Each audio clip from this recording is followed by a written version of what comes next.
Burma is a very important country in Southeast Asia. It's made up of about 50 to 60 million people, strategically located between India and China, resource-rich.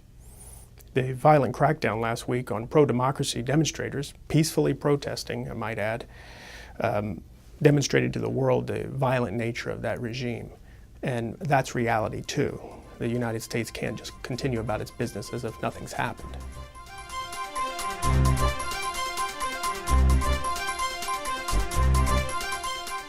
Well, at this point, I'd say the prospects are pretty dim.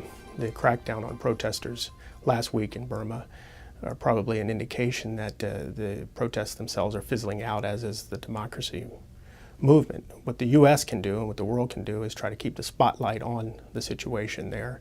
The generals themselves are famously incompetent. Managers of the economy, managers of the government, but they're pretty good at cracking down on things. And so, the present time, they've managed to put things back in the box. But the biggest mistake we could make is allowing them to do that.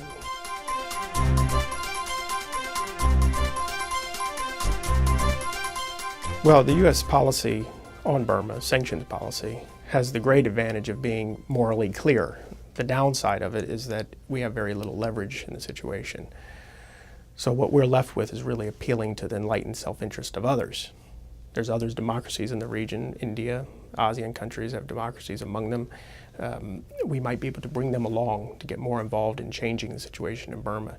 And as for the Chinese, who have shown no interest really in doing anything about the situation, maybe as they see others in the region with a concern for Burma, they will begin to change their own calculation.